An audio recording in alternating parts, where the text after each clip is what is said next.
Je vais maintenant résoudre pour vous un problème typique. Par exemple, on fait réagir 4,50 g de N2O et 4,00 g de H2O selon la réaction ci-contre. Voilà, elle est ici. Quelle masse de NH4NO3 sera-t-elle produite? Donc, on a les masses de nos deux réactifs, on veut savoir la masse du produit. Mais attention, quand une question est posée comme ça, c'est-à-dire quand on donne la masse ou la quantité des deux réactifs, il y en a toujours un qui est un réactif limitant. Ce n'est pas écrit vérifier quel est le réactif limitant, mais c'est toujours par ça qu'il faut commencer quand on a la masse de nos deux réactifs. Alors, c'est ce que je me dis. Au départ, il faut que je me dise, oui, mais quel est le limitant? Pourquoi est-ce que j'ai besoin de savoir le limitant? Revenons à la définition. Ça, c'est moi qui réfléchis. Ça ne sera pas écrit dans la question. On doit savoir quel est le réactif limitant parce que c'est le réactif limitant qui permet de trouver en réalité combien de produits va être formé. Parce qu'il est limitant, il réagit au complet et c'est par sa quantité à lui qu'on peut trouver la quantité de produits. L'autre réactif qui n'est pas limitant est en excès. Il ne réagit pas au complet, il en reste à la fin dans le mélange. Ce n'est pas lui qui nous permet de trouver la quantité de produit final ou la masse de produit final comme dans notre exemple. Alors, il y a deux possibilités, c'est pas compliqué. Soit c'est N2O qui est le réactif limitant, soit c'est H2O qui est le réactif limitant. Il n'y a pas d'autre possibilité. Il faut vérifier laquelle de ces deux possibilités-là est vraie et la réponse à cette question-là, laquelle est vraie, va nous permettre de trouver la réponse au problème. Alors, c'est pas très compliqué. Allons-y d'abord. Première possibilité. Je ne sais pas, moi, c'est peut-être que c'est N2O le limitant.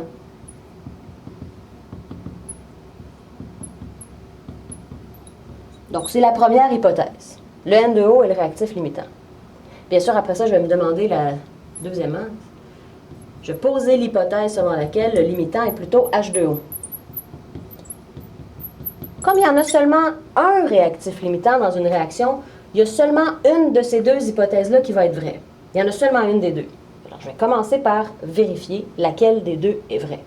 Voici la façon de procéder. Je vais vous le faire en analyse dimensionnelle, c'est-à-dire que ce que je veux trouver, c'est combien ça va me donner de produits si le limitant était N2O.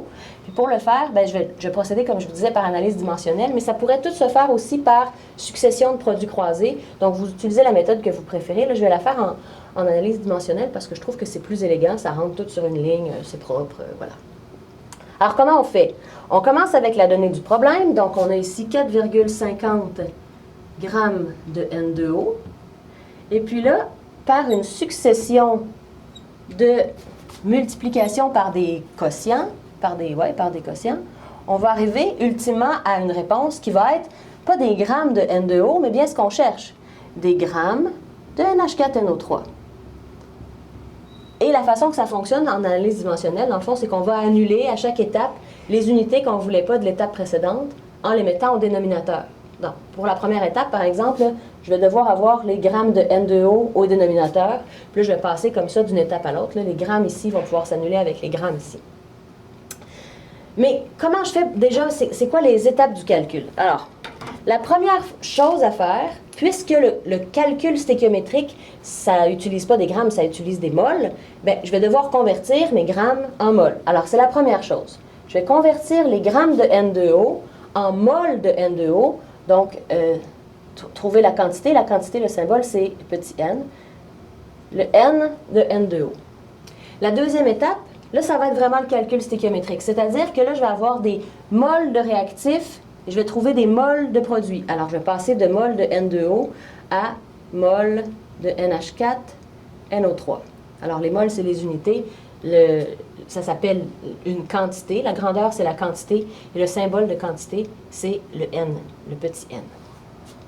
Dernière étape, pour pouvoir arriver à des grammes de NH4NO3, bien sûr, je vais devoir passer de mol de NH4NO3 à grammes de NH4NO3, c'est-à-dire trouver la masse de NH4NO3. Donc, c'est les trois étapes que je vais faire. Ça va être les trois mêmes aussi pour ma deuxième hypothèse. OK. Alors, comment on fait pour passer? Là, on est rendu ici à se demander, on a des grammes, et puis là, on veut avoir des moles. Donc, l'unité que je souhaite obtenir, je la mets au numérateur à cette étape-là, parce que c'est celle qui va rester. C'est quoi la relation entre des grammes et des moles d'une substance? Des grammes et des moles d'une substance, je pense que vous devriez savoir qu'il s'agit de la masse molaire. Alors, pour une mole de N2O, il y a combien de grammes de N2O? C'est sa masse molaire. La masse molaire du N2O, je l'ai calculée, c'est 44,013 grammes de N2O. C'est une mole de N2O. C'est la définition de la mole de N2O. Puis là, vous voyez, comme je disais, puisque les grammes de N2O sont en haut et en bas, dans notre première multiplication, on peut les annuler. Deuxième étape, je vais passer de mol de N2O, puis là, je veux avoir des moles de NH4NO3. OK, donc ils vont être en haut. Puis là, en bas, qu'est-ce que je vais avoir? Bien, je vais avoir des moles de N2O parce que je veux les annuler. OK, c'est quoi la relation entre mol de N2O et mol de NH4NO3? Souvent, on n'écrit pas le coefficient stéchiométrique de 1. Là, je l'avais écrit juste pour que vous puissiez bien le voir. Habituellement, il ne serait pas écrit. Si c'est 1, habituellement, on le sous-entend. Mais là, on le voit bien. Pour chaque mol, pour chaque une mol de N2O, on forme une mol de produit. Alors, ben, c'est une mol de NH4NO3 qui est formée par une mol de N2O. Quel calcul plate!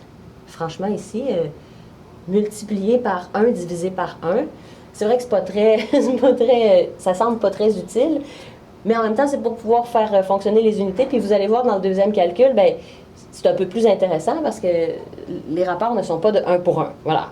Je le mets, c'est une bonne manière de travailler, puis en même temps, ça fait fonctionner mes unités. L'étape suivante, maintenant, j'ai des moles de NH4NO3 et je veux terminer à la fin avec des grammes de NH4NO3. Alors, au numérateur, je dois terminer mon calcul avec mes grammes de NH4NO3. Pour annuler les moles de NH4NO3, je les mets au dénominateur. Et puis là, ben, on voit, on peut les annuler.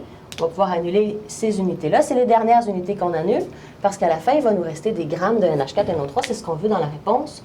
Et là, c'est quoi la relation entre des grammes de NH4NO3 et des moles de NH4NO3? Des grammes pour mol. Oui, c'est la masse molaire, encore une fois. Donc là, c'est la masse molaire du NH4NO3. Je l'ai calculé aussi, 78,027 grammes.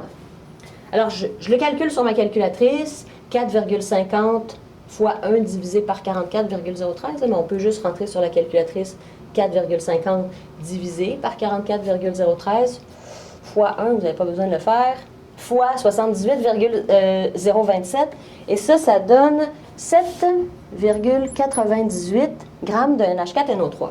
Je ne sais pas si c'est vrai, je ne sais pas si c'est la réponse à la question, parce que je ne sais pas laquelle de mes deux hypothèses va être l'hypothèse vraie. Le deuxième calcul, bien, en fait, la deuxième hypothèse, c'est la même chose, c'est juste que là, je commence avec les grammes de H2O, et puis là, avec mes multiplications, je vais devoir trouver aussi à la fin des grammes de NH4NO3 que je vais devoir comparer. Je pense que vous êtes capable de le faire, donc vous pouvez faire pause, puis quand vous allez réappuyer sur play, la réponse va être là et espérons qu'on va avoir eu la même réponse. Ça donne comme réponse 8,66 grammes. Alors, qu'est-ce qui est vrai? Que les données de mon problème forment 7,98 grammes parce qu'on aurait fait réagir entièrement le N2O, ou que les données de mon problème forment 8,66 grammes de NH4NO3 parce qu'on a fait réagir entièrement le H2O. Bien, je veux dire, on ne peut pas former plus que ce qui est possible de former au minimum. Il faut trouver le minimum qui est possible de former, et c'est ça la vraie bonne réponse. Non seulement c'est la vraie bonne réponse, c'est l'hypothèse vraie. Donc, il n'y en a qu'une seule qui est vraie. C'est l'hypothèse 1 dans ce cas-ci. L'hypothèse vraie, c'est celle qui donne le minimum de produits, parce que bien sûr, ça prendrait plus de N2O pour être capable d'aller jusqu'à 8,66 grammes de NH4NO3. Parce que quand on a 4,50 grammes de N2O, on est juste capable d'aller faire 7,98. C'est le maximum qu'on peut faire. Alors ça, c'est pas vrai. Donc, le réactif limitant, dans ce cas-ci, c'est dans mon hypothèse 1 que c'est vrai. Alors, le réactif limitant, c'est N2O. Et la réponse de mon problème, c'est 7,98 grammes de NH4NO3.